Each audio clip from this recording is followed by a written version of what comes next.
Bonjour, c'est PN Théorie. Donc ce matin, une petite chronique sur l'estime de soi et le lien avec la confiance en soi. J'espère qu'elle vous plaira, qu'elle fera passer une très bonne journée. N'hésitez pas à mettre un pouce levé si elle vous a plu. Je vous dis à très bientôt pour une prochaine et très bonne écoute. L'estime de soi, c'est lorsqu'on pense.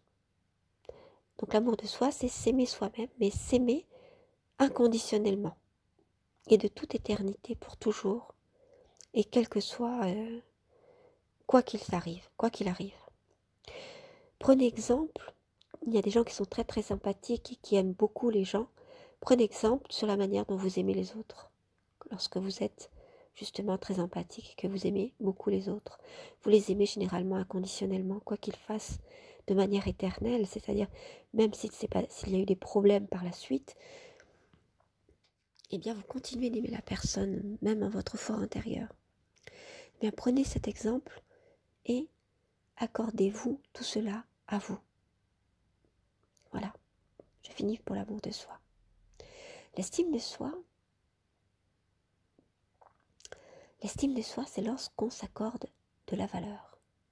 On pense qu'on a une valeur, qu'on vaut quelque chose. C'est-à-dire, déjà, qu'on vaut autant que les autres, qu'on n'est pas moins que les autres, donc qu'on n'est pas en situation d'infériorité ou de supériorité. Alors, en situation, c'est pas le mot que je voulais dire. Qu'on ne se sent pas inférieur ou supérieur, parce qu'il y a des situations et on réagit en se positionnant parmi les situations de la vie qui sont multiples. Mais je parle là en général. Donc, ça veut dire qu'on ne se sente pas inférieur ou supérieur. Il faut trouver la bonne mesure pour s'estimer soi-même. C'est-à-dire, je suis une bonne personne. Et vous allez me dire, comment on fait si on pense qu'on n'est pas une bonne personne et que c'est vrai? Parce que on a volé, par exemple, on a fait des choses pour lesquelles on n'est pas fier. On n'est pas fier de soi. Bon, on n'est pas fier, le mot. Vous voyez dans quel contexte j'utilise? Je veux dire, on se culpabilise. On a mauvaise conscience. Eh bien, dans ce cas-là, il faut se pardonner à soi-même. Faire son examen de conscience, se dire, bon, c'est vrai que j'ai fait ça et ça dans ma vie. Je vais essayer de me le pardonner à moi-même. Alors, vous savez très bien que se pardonner à soi-même, c'est d'abord aussi être devant l'univers, devant la divinité, devant tout ce qui existe. Et vous parlez à cet univers et en même temps, vous vous parlez à vous-même en vous disant, ben voilà, j'ai fait ça. Je le reconnais, c'est vrai. J'aurais vraiment pas dû. Maintenant, avec le recul, je me rends compte de ce qui se passe, de ce qui s'est passé. Ou alors je ne sais pas pourquoi je l'ai fait. Mais en tout cas, je voudrais être en paix avec moi-même. Donc je demande pardon à l'univers. Alors je dis l'univers, mais moi j'aime bien appeler Dieu par son nom, donc je vais dire Dieu. Et pour ceux qui ne sont pas croyants et qui pensent que c'est plutôt l'univers, etc., chacun a sa manière de concevoir les choses. Eh bien, dans ce grand tout, vous voyez, parce qu'on a du mal, les mots nous manquent pour parler de Dieu. C'est pour ça que j'ai décidé moi-même d'utiliser le mot Dieu, pour ne pas avoir peur de l'appeler par son nom. Mais évidemment, ce n'est pas une personne que je conçois, je n'ai pas le mot, vous voyez, je sais pas. Quand je dis c'est, je sais pas quoi dire. C'est pas une chose, c'est pas une entité, c'est un être, ça c'est sûr. C'est un être, ou un état d'être, ou c'est tout ce qui est. Voilà, plutôt. Vous voyez, j'ai du mal à en parler, on pourra me reprocher de l'avoir dit comme ci ou comme ça, mais vous voyez, personne ne sait vraiment les mots qu'il faut. Il y a tellement de communautés qui écoutent cette chaîne que je ne voudrais blesser personne. Donc je vais dire c'est ce qui est. Voilà. Sans entrer dans l'une ou dans l'autre des communautés pour que tout le monde puisse reconnaître et comprendre ce que je veux dire par là. Donc avoir l'estime de soi, c'est déjà pouvoir se pardonner à soi pour pouvoir retrouver, et c'est pour ça qu'on parle de construire l'estime de soi lorsqu'on ne l'a pas, parce que l'estime de soi, c'est la valeur qu'on s'accorde, et donc on la construit. Alors, comme l'amour de soi, effectivement, si vous avez beaucoup de gens qui ne vous estiment pas beaucoup autour de vous, ou qui sont tout le temps en train de vous rabaisser, de vous diminuer, de vous ridiculiser, de pomper votre air, votre énergie, évidemment, vous allez avoir du mal à vous estimer vous-même, à avoir de l'estime personnelle. Donc il va falloir aller la construire. Et pour ça, examinez tout ce que vous avez bien fait dans votre vie, ou tout ce que vous faites de bien. Et pouvoir remarquer, tenir un cahier peut-être, un petit journal dans lequel vous notez tout ce que vous faites de bien. Si vous avez envie de travailler sur votre estime de vous-même pour faire du développement personnel, pour vous sentir mieux si vous manquez d'estime de vous-même. N'allez pas regarder ce que les autres pensent de vous en vous étiquetant, parce que vous connaissez certainement la théorie de l'étiquetage.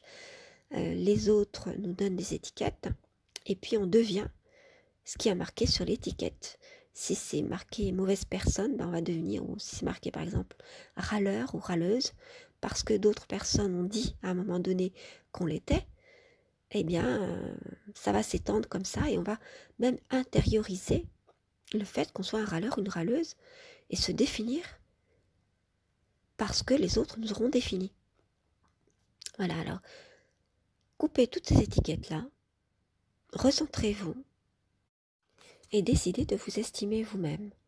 Lorsque vous avez des choses qui sont à pardonner, ben, faites-vous pardonner ces choses par l'univers, par la divinité, par Dieu. Demandez pardon, mais vraiment dans votre cœur, que ce ne soit pas juste des mots ou une demande de façade. Vous voyez, il faut être complètement honnête lorsqu'on parle avec le cœur ou lorsqu'on veut travailler sur soi. Sinon, ça ne marche pas, bien sûr. Et puis ensuite, pardonnez-vous vous-même. Parce qu'il y a des choses qu'on n'arrive pas à se pardonner. Parce que c'est comme si on avait un gendarme intérieur qui était là à côté de nous pour nous dire, bah non, non, non, non, ce que tu as fait là, c'est pas bien. Jamais, jamais tu pourras te le pardonner. Parce que c'est vraiment horrible, etc. Donc dédramatisez les choses, reprenez les faits, travaillez dessus avec un thérapeute ou bien avec un cahier, comme je vous l'ai dit, si vous pouvez vous accompagner vous-même, hein, tout à fait. Tout dépend de comment vous vous sentez. Hein. Et puis, travailler sur cette estime de moi. Bah, aujourd'hui, j'ai fait quoi? Bah, j'ai fait ça, j'ai fait ça. Par exemple, qu'est-ce que vous avez fait de bien qui irait dans le sens de l'estime de vous-même? Vous avez fini votre travail à l'heure, bah, c'est bien. Si vous avez l'habitude d'être en retard, vous n'avez pas été en retard. Ça, c'est un bon point aussi. Quand ce sont des bonnes choses, mettez des plus sur votre carnet pour une journée. Et puis, lorsque vous pensez que vous avez fait une mauvaise chose et que vous êtes en train de le ressasser, etc., mettez un moins. À la fin de la journée, vous comptabilisez. Voilà. Ça peut être une des façons que je propose. Voilà pour l'estime de soi en gros. Je fais du très gros, mais c'est pour qu'on comprenne bien la différence entre l'amour de soi, l'estime de soi et la confiance en soi dont je vais parler vraiment très rapidement. Parce que ça nécessitera plein d'autres développements qu'il y aura de toute façon les jours prochains ou les mois prochains. Alors la confiance en soi, ça se construit aussi. Évidemment, elle se tient sur l'amour de soi et l'estime de soi. Lorsqu'on a l'amour de soi, qui est cette mer bienfaisante dans laquelle vous baignez, cet univers qui vous ramène à vous, qui vous fait vous recentrer et vous réconforte. Et puis cette estime de vous-même que vous avez construit en vous disant « je suis quelqu'un de digne, je suis quelqu'un de bien ». C'est vrai que je fais parfois des choses qui sont moins bien, mais je m'estime moi-même, de même que vous pourriez estimer quelqu'un d'autre. Eh bien, donnez-vous à vous-même ce que vous pouvez donner à d'autres. Et puis la confiance en soi, c'est lorsque vous pensez que vous êtes capable de faire des choses et que vous allez... La confiance en soi, c'est vraiment résolument tourner vers l'avenir, vers demain, en se disant « Oui, c'est possible, je suis capable, je peux le faire. » Voilà. Et donc, pour avoir cette confiance en soi, il faut pouvoir s'estimer, se dire déjà je suis quelqu'un de bien, mais ça veut dire aussi qu'il faut avoir cette croyance, cette foi en soi, je dirais plus que cette croyance. Parce que croyance pour moi c'est toujours un peu péjoratif. Cette foi en vous-même, c'est-à-dire je vais réussir, en tout cas si je ne réussis pas, j'y crois, j'y vais, allons-y et voyons ce qui va se passer. Mais je sais que je suis capable. Il faut se dire aussi, si on n'y arrive pas, eh bien on n'y arrive pas, c'est pas grave, on va se pardonner. Si on n'y arrive pas aujourd'hui, on pourra y arriver peut-être demain. Voyez? Donc il faut aussi pouvoir être, il ne faut pas que ce soit une confiance à soi, comme j'entends parfois dans les films, dans les émissions, dans les gens parler. Allez, t'es un killer là, tu vas y arriver, écrase-les. Ouais, vas-y. Mais non, mais ça c'est de la façade, ça c'est de la poudre aux yeux. On sait très bien que à l'intérieur tout est cassé. Si on dit ça à quelqu'un qui est complètement déprimé, etc., c'est des paroles, ça va lui donner l'énergie, mais c'est comme quand vous allumez une allumette, vous avez, ça s'enflamme, et puis hop, il n'y a plus rien la minute d'après, quoi.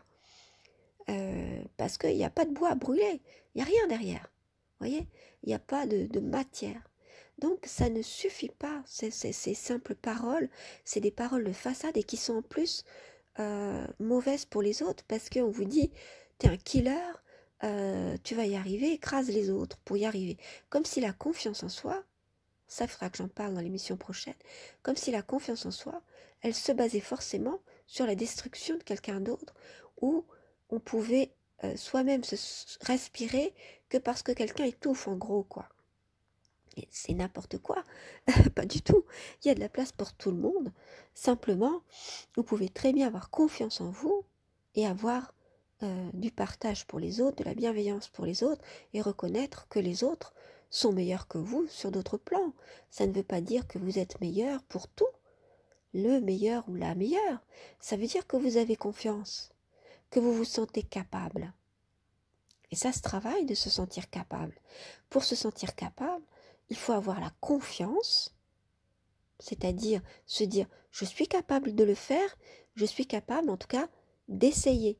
La confiance en soi, c'est un peu comme un escalier, j'en reparlerai un peu plus tard, et puis vous êtes sur une première marche, ah, il est possible que peut-être je puisse éventuellement, pourquoi pas, et puis sur la deuxième marche, oui, c'est possible, je commence à me projeter, etc. Troisième marche, oui, vous vous relevez peu à peu, c'est comme si vous étiez à genoux, et quand vous apprenez à avoir confiance en vous, bah vous êtes, lorsque cette confiance en vous est accomplie, vous êtes debout. Donc vous voyez un petit peu toutes les étapes qu'il y aurait entre être à genoux ou à terre et être debout. Il faut le temps de se relever, ce sont toutes les marches, toutes ces marches qui mènent vers la confiance en soi. Ça, il va falloir beaucoup d'émissions pour en parler. Donc commencez par la première marche, vous dire bah, je suis capable d'essayer. Pourquoi est-ce que je n'essaierai pas? Pourquoi pas? Voilà, je vous laisse sur ces quelques mots. Je vous dis à très bientôt. Prenez soin de vous. Une très bonne journée à tous.